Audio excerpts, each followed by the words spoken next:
নমস্কার, কেমন আছেন আপনারা সবাই? রিয়েল ব্লগার শান্তি চ্যানেল থেকে আপনাদের সবাইকে আরও একবার স্বাগত জানিয়ে আজকের ভিডিওটি শুরু করছি।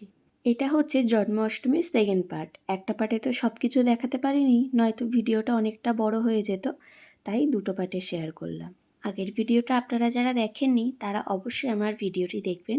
রিয়েল ব্লগার শান্তি চ্যানেলে গিয়ে অবশ্যই আমার ভিডিওটি দেখে আসবেন। আমি তো গোপালকে স্নান করিয়ে এখন আমি গোপালকে এখানে রেডি করে দিচ্ছি। আর এই মুকুট আর বাঁশিটা আমরা আগের বছর জন্মাষ্টমীতে গোপালকে গিফট করেছিলাম। এই বছর না সব কিছু কেমন যেন একটা হচ্ছে, কোনো কিছুই তো ঠিকঠাক হচ্ছে না। তার মধ্যে এই বছর গোপালকেও আমরা কিছু আর গিফট করতে পারলাম না। এই বছর জন্মাষ্টমীতে আমি কিন্তু অনেক কিছু প্ল্যান করেছিলাম, বেশ অনেক আগের থেকে, এটা করব ওটা করব, কিন্তু ওই যে ঠাকুরের ইচ্ছে না থাকলে তো কোনো কিছুই হয় না। তো সেরকম কিছুই এই বছর আর করতে পারলাম না। লুচি, সুজি, তারপরে হচ্ছে তালের বড়া, মালপোয়া, নাড়ু, এগুলো তো সব আমি আগেই করে নিয়েছি। সেগুলো তো আগের ভিডিওতে আপনাদের সাথে শেয়ার করেইছিলাম। এখন এখানে আমি সব ঠাকুরদের হচ্ছে একটু ভালোভাবে পরিষ্কার করে মুছিয়ে তারপর সব মালা টালা পরিয়ে নিচ্ছি।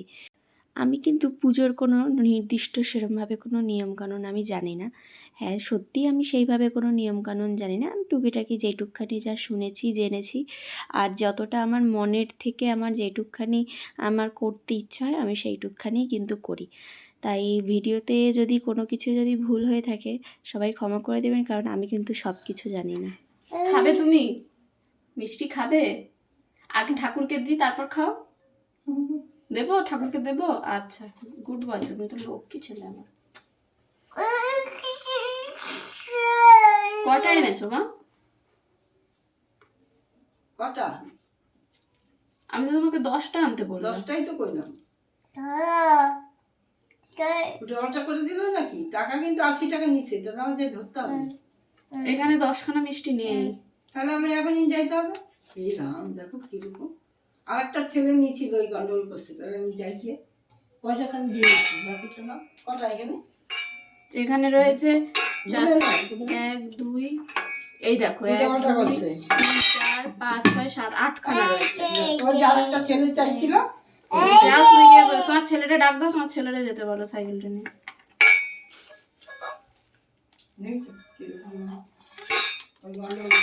ও আমার 10টা মিষ্টি নিয়ে চলে গেছে।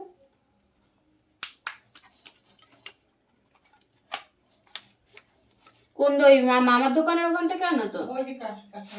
হ্যাঁ, ডাক দাও, আমার ছেলেটা ডাক দাও। দাঁড়া বাবা, তোমার জন্য আবার নিয়ে আসছে।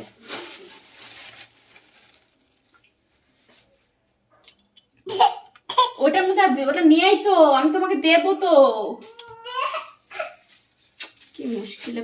ইমা, তুমি জল ফেলে দিয়েছো? এটা কি করেছো?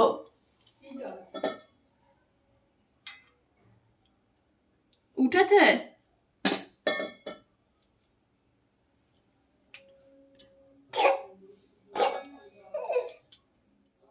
ওখানটা মিষ্টি কম ছিল না। আমার শাশুড়িমা জানতোই না যে মিষ্টির দাম কত, গিয়ে জিজ্ঞাসা করেনি যে মিষ্টি কত করে। তো যাই হোক, সে একটা হলো। তার মধ্যে পাপান হচ্ছে একটু মিষ্টি খাবে বলে, ও মিষ্টি খেতে খুব ভালোবাসে। সে কি কান্নাকাটি! লাস্টে নকুলদানা দিয়ে একটু চুপ করে বসিয়ে রাখলাম।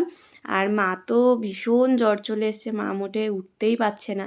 তো মার ওদিকে খুব একটা খেয়াল করতে পারছি না। এখানটায় এখন সব ফল হচ্ছে গিয়ে তৈরি করে নিচ্ছি। আর ওখানটায় পাপা বসে বসে নকুলদানা খাচ্ছে। একটুখানি মিষ্টি খাওয়ার জন্য মানে ঝড় তুলে দিল একটু আগে। আর এই আজকে এত পরিমাণে আমারও আজকে শরীরটা যা খারাপ লাগছে, মানে সব মিলিয়ে না, মানে খুব বাজেভাবে কাটলো। আমার কাছে খুব একটা জন্মাষ্টমীটা মনের মতন করে হয়নি, সত্যিই বলছি। আর এখানটায় হচ্ছে এই পঞ্চপ্রদীপটাও হচ্ছে আমি রেডি করে রেখেছিলাম, কিন্তু পাপান সব ফেলে দিয়েছিল, আবার যার জন্য রেডি করে নিচ্ছি। আর এখানটায় তো আমি সব ঠাকুরদের জন্য এখানে ফল, মালপোয়া, তারপরে নাড়ু, আরও অনেক কিছু ছিল, সেগুলো সব হচ্ছে সাজিয়ে নিয়েছি। আজকে খুব সাধারণ একটা ব্লগে আপনাদের সাথে শেয়ার করছি, কারণ সেইভাবে কোনো কিছুই আমি এবার করতে পারিনি।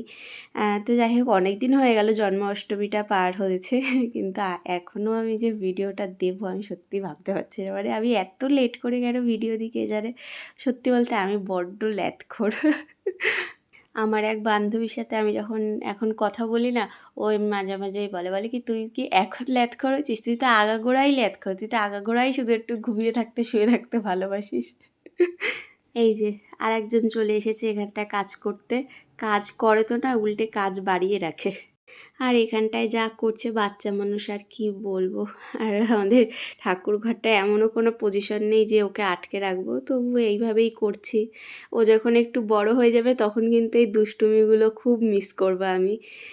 সত্যিই বলছি, ও যখন বড় হবে, যখন ভিডিওগুলো ও যদি কখনো দেখে, সত্যি এই সময়টা আমি খুব মিস করব।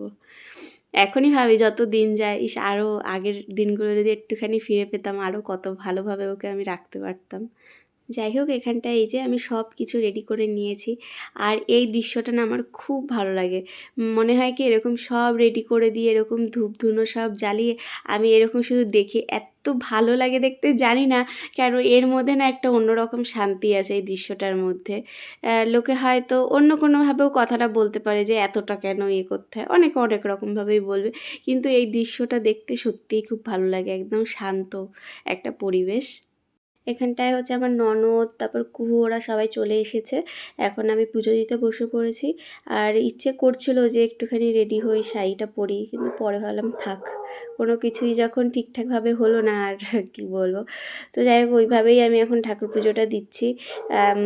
তো এখানটা সব কিছু তো আমার রেডি হয়েই গেছে, শুধু আমি কৃষ্ণের অষ্টশতনামটা পড়বো, হয়ে যাবে। আপনার তো ওইদিকে খিদে পেয়েছে, মাকে কোনো রকমে বললাম মা একটুখানি খাইয়ে দাও। আর আমার এখানটায় আমি এখন পুজোটাও শুরু করে দিলাম। আচ্ছা, আপনাদের কাদের কাদের বাড়িতে জন্মাষ্টমী পালন করেছেন অবশ্যই কিন্তু আমাকে জানাবেন। আমার এই 2 বছরের ইউটিউব জার্নিতে যে আমার 2-3টে ভিডিও আছে, এত পরিমাণে আপনারা ভালোবাসা দিয়েছেন, বা ইউটিউব হচ্ছে ভিডিওগুলোকে এত ভালোভাবে স্পন্সর করেছে, সত্যি আমি ভাবতে পারিনি যে আমার ভিডিও এত মানুষের কাছে পৌঁছাবে। হয়তো আমার চ্যানেলটা বড্ড ছোট, কিন্তু ঠাকুরের আশীর্বাদে, আমার গোপালের আশীর্বাদে আমার ওই কটা ভিডিও যে এতগুলো মানুষ দেখেছে, সত্যি আমার ভাবলে মন থেকে খুব আনন্দ হয়। যাই হোক, এইভাবেই তো জন্মাষ্টমীটা পালন করেছি। তারপরে তো আমার শাশুড়ি মাকে দিয়ে সব প্রসাদ মানে পাশে কয়েকটা বাড়িতে দিয়ে এসেছি। আর আমার শরীরটা এতটাই ক্লান্ত ছিল যে তারপরে আমি আর কোনো ভিডিও ক্লিপ নিতেই পারিনি। প্রচণ্ড পরিমাণে শরীরটা খারাপ ছিল। তো আজকের মতো বিদায় নিলাম। সবাই ভালো থাকবেন, সুস্থ থাকবেন। টাটা।